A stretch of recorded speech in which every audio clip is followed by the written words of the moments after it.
Après un appel téléphonique samedi, Emmanuel Macron, Friedrich Merz et Keir Starmer appellent de nouveau à un cessez-le-feu à Gaza. 200 drones et missiles russes abattus par l'Ukraine dans la nuit de vendredi à samedi. La situation sur le front est difficile pour les deux camps, affirme Volodymyr Zelensky. Première déclaration de Donald Trump à son arrivée en Écosse. Le président américain s'attaque à l'immigration et aux éoliennes en Europe.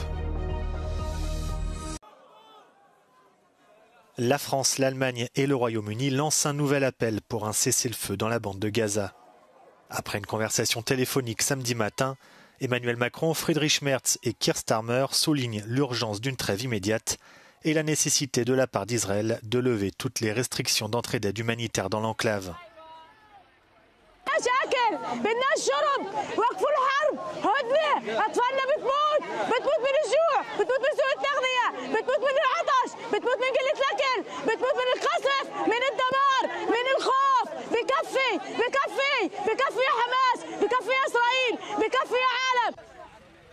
Selon le programme alimentaire mondial, près d'une personne sur 3 n'a pas mangé depuis plusieurs jours à Gaza.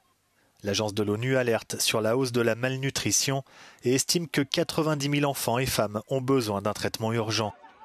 Alors qu'Emmanuel Macron a annoncé cette semaine son intention de reconnaître un État palestinien au mois de septembre, les 3 dirigeants rappellent que le Hamas ne doit jouer aucun rôle dans l'avenir de Gaza. L'Ukraine dit avoir abattu 200 drones et missiles sur les 235 envoyés par la Russie dans la nuit de vendredi à samedi. 3 morts ont été recensés dans la région de Dnipro, un autre dans celle de Nikopol. Des attaques qui ne doivent pas rester sans réponse, prévient Volodymyr Zelensky.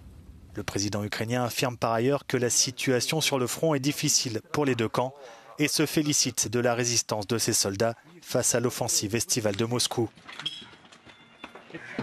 La Russie revendique de son côté la conquête d'un village situé dans la région de Dnipropetrovsk et fait état de 2 morts dans une attaque de drone ukrainien dans la région de Rostov.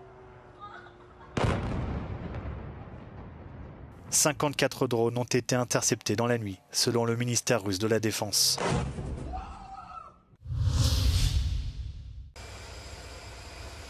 À peine arrivé en Écosse vendredi soir que Donald Trump s'immisce déjà dans les affaires européennes.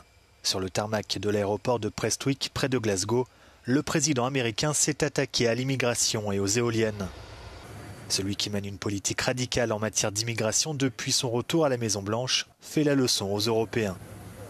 And you got to stop this horrible invasion that's happening to Europe, many countries in Europe. Some people, some leaders have not let it happen. And they're not getting the proper credit they should. I could name them to you right now, but I'm not going to embarrass the other ones. La présidente de la Commission européenne, Ursula von der Leyen, doit rencontrer Donald Trump dimanche pour tenter de trouver un accord sur les droits de douane.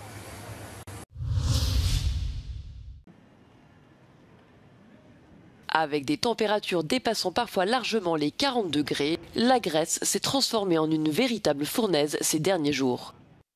Lundi dernier, au premier jour de la canicule, la municipalité d'Athènes a relevé une température de 68 degrés au sol, tandis que l'air ambiant atteignait 38 degrés à certains endroits.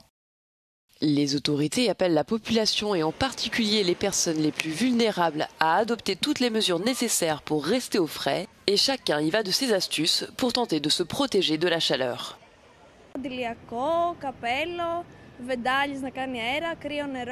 Το καλό είναι ότι όταν κάνεις καμιά βουτιά νιώθεις και πολύ καλύτερα μετά.